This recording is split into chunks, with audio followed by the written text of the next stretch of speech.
Hello guys and welcome back to the channel again. और आज की वीडियो होने वाली है वन पीस के ऊपर। हाँ, जैसे कि थंबनेल देख के तो उन्हें समझ में आया ही नहीं होगा कि ये वन पीस के ऊपर वीडियो है।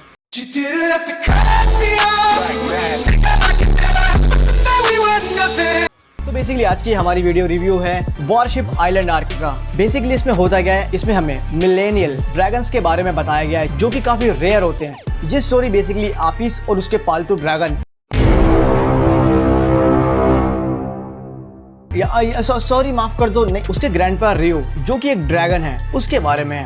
एक्चुअली में बुड्ढा भटक चुका है अपने रास्ते से, अचानक से कैसे वॉरशिप आइलैंड के ऊपर आ चुका है और अब ये लोग कैसे मिलकर इसके घर तक पहुंचाएंगे, इस चीज को हम देखेंगे इस वीडियो में। इस वाले आर्क में मिस्ट्री भी है, एडवेंचर भी है, तो लेट्स स्टार्ट द वीडियो। तो जैसे कि मैंने बताया, ये स्टोरी है आपिस और उसके ग्रैंडपा रियो की। बेसिकली इसमें होता क्या है कि जो हमारा मेन कैरेक्टर है इस आर्क का, आपिस, जो कि एक छोटी सी लड़की है, उसके पास पता नहीं कैसे ड्रैगन फ्रूट की पावर है जिसके वजह से वो एनिमल्स का माइंड पढ़ सकती है, यानी उनसे बात कर सकती है। तो इसी तरह अपने गांव में घूमते हुए उसे अचानक से आवाज आती है कहीं से किसी की पुकारने की, और वो उस आवाज से दूर नहीं रह पाती और उसे मिलते हैं उसके ग्रैंडपा रियो, जो कि असलियत में एक मिलेनियल ड्रैगन है और ये लिटरली बहुत ज्यादा रेयर होते हैं।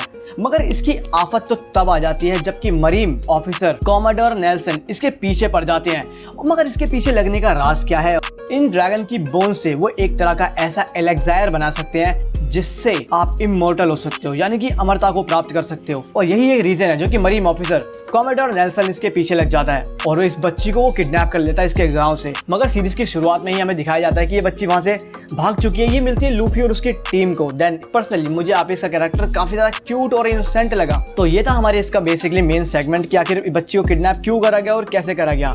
बाकी अगर बात करें इसमें एडवेंचर की, तो इस वाले आर्क में काफी कुछ था देखने के लिए। तो शुरुआत में जैसे ही हमें आपिस मिलती है, उसके थोड़े टाइम बाद ही मरीम उसे ढूंढते हुए आ जाते हैं। वो स्ट्रॉ हेड पायरेट्स के ऊपर अटैक कर देते हैं। मगर यहाँ पर हमें पता चलता है आपिस के पास ड्रैगन फ्रूट पावर होती है और ड्रैगन फ्रूट पावर होने की वजह से वो एक बर्ड से बात कर पाती है जो कि उसे बताता है कि बहुत बड़ा एक एयर का फ्लो आने वाला है, या हम कह सकते हैं हवा का गस्ट आने वाला है। और उसका यूज करके लूफी और उसकी टीम वहां से तो निकल जाते हैं, मगर आगे चल के वो फंस जाते हैं काम बेल्ट के अंदर। वैसे तो तुम सबको मेरे ख्याल से पता ही होगा, मगर अगर नहीं पता किसी को तो मैं उन्हें बता दूं कि काम बेल्ट एक्चुअली में वो एरिया है जो कि ग्रैंड लाइन के आगे और ग्रैंड लाइन के जस्ट पीछे है।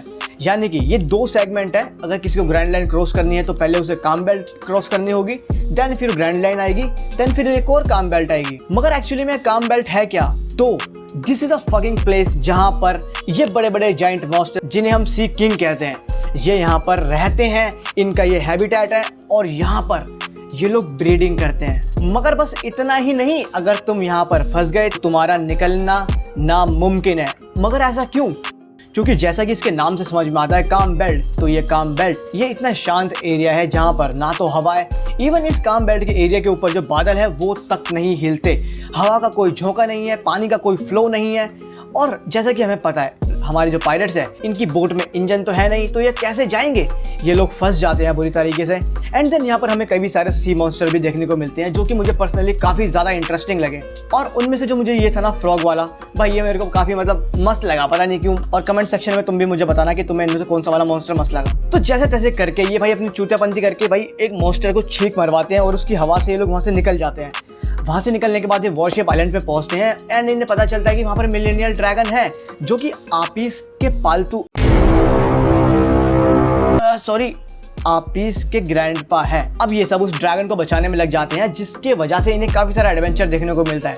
मरीम तो इनके पीछे लगी हुई है अपने एडवेंचर के साथ। चलते चलते ये एक ऐसी जगह पर पहुंच जाते हैं जहां पर इन्हें एक तरह का बैरियर देखने को मिलता है। और वन पीस में ये चीज़ मैंने अभी पहली बार देखी है, क्योंकि ऐसा कुछ वैसे देखा नहीं था। ये मैजिकल टाइप की चीज़ है। एक बैरियर है सी के बीच में और उसके पीछे काफी ज्यादा एक एक्टिव आइलैंड है। एक्टिव आइलैंड से मेरा मतलब है यहाँ का वेदर। यहाँ का वेदर बहुत ही ज्यादा डायनामिक और डेंजरस है, जो कि लगातार हवाओं से भरा हुआ होता है और काफी ज्यादा डेंजरस दिखता है। यहाँ पर आने के बाद हमारी टीम उसी ड्रैगन के साथ होते हैं और वो मिस्ट्री को सॉल्व करने में लग जाते हैं। और देखने में ऐसा लगता है जैसे ये वही एरिया है जहाँ पर मिलेनियल ड्रैगन को होना चाहिए था, यानी कि उसका नेस्ट। मगर जैसे ही वो अंदर जाते हैं और मेन बिल्डिंग में जाने के बाद पजल सॉल्व करते हैं, यानी कि दीवारों पे जो आकृति बनी होती है उसे सॉल्व करने के बाद हमें पता चलता है कि ये वो एरिया नहीं है, बल्कि एक दूसरा आइलैंड है जहाँ पर वो एरिया है। घूम फिर के वही बात आ गई जहाँ से हमने शुरू करी थी।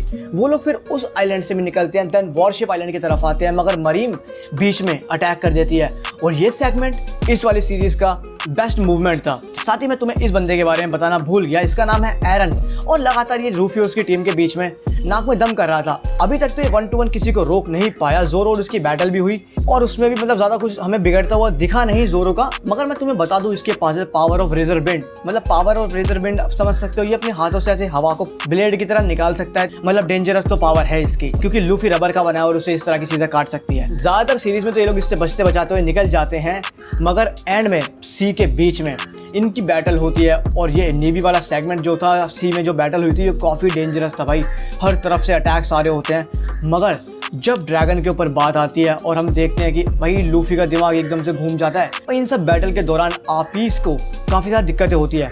मिलेनियल ड्रैगन जो कि काफ़ी बूढ़ा ड्रैगन है और उससे उड़ा नहीं जाता, वो अपनी अंतिम उड़ान लेता है एंड देन उसके बाद वो बढ़ता है मेन शिप की तरफ। मगर वो शिप उसे मार के गिरा देती है। और बस यही सेगमेंट था जहाँ पर लूफी का दिमाग एकदम गर्म हो जाता है। देन इसके बाद जो एक्शन था, लूफी सबको उड़ा के रख देता है। उसकी जो किक्स थी बहुत डेंजरस थी भाई। ये सेगमेंट मेरे को काफ़ी मस्त लगा।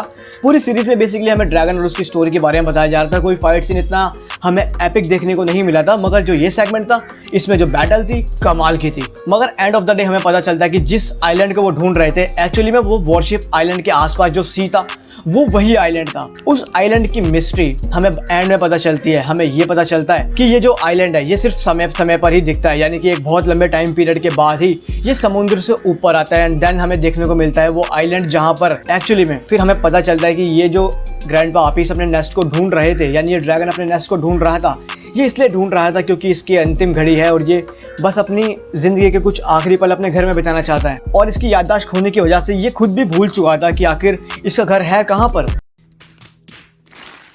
और इसी चक्कर में हमें पूरा एडवेंचर देखने को मिला जो कि मज़ेदार था। तो जिस आइलैंड को हम इतनी देर से इनका नेस्ट समझ रहे थे, वो एक्चुअली में इनका ग्रेवयार्ड था। इस एपिसोड के एंड मूवमेंट में आपीस और बाकी सब लोग, साथ में मैं भी ये समझ रहा था कि शायद ये कोई ग्रेवयार्ड है, मगर लूफी न जाने कैसे उसने मिलेनियल ड्रैगन की बात समझी और हम सबको ये बताया कि ये कोई ग्रेवयार्ड नहीं है, बल्कि ये जगह है इनके रीबर्थ की। यहाँ पर सभी मिलेनियल ड्रैगन्स आते हैं, वो अपने एग्स को भी रखते हैं और यही इनका ग्रेवयार्ड भी है। तो एक्चुअली में ये एक ऐसी जगह है जहाँ पर इनका एंड भी होता है और एक इनकी बिगनिंग भी होती है। जो मिलेनियल ड्रैगन अभी मरा है वो किसी न किसी रूप में, किसी न किसी एग में से दूसरा ड्रैगन बन के निकलता है। मतलब इस तरह से प्रिटेंड करा हुआ है इसमें, और ये चीज आप इसके लिए काफी ज्यादा इमोशनल थी। तो ओवरऑल ये आर्क काफी अच्छा था। बेसिकली इसमें हमें इतनी बड़ी कोई मेजर फाइट नहीं मिली देखने के लिए, जैसे हमें हर सीरीज में देखने के लिए मिलता है। मगर अगर देखा जाए स्टोरी वाइज मुझे ये आर्क काफी ठीक लगा। तो आज की वीडियो हमारी यहीं एंड होती है। अगर आप लोगों को ये वीडियो पसंद आई हो तो चैनल को लाइक कर दो, सब्सक्राइब तो कर ही लेना चैनल को, ताकि इस तरह की और वीडियोस आपको मिलती रहे। Thank you for your support and thank you for watching guys. Next video में मिलते हैं।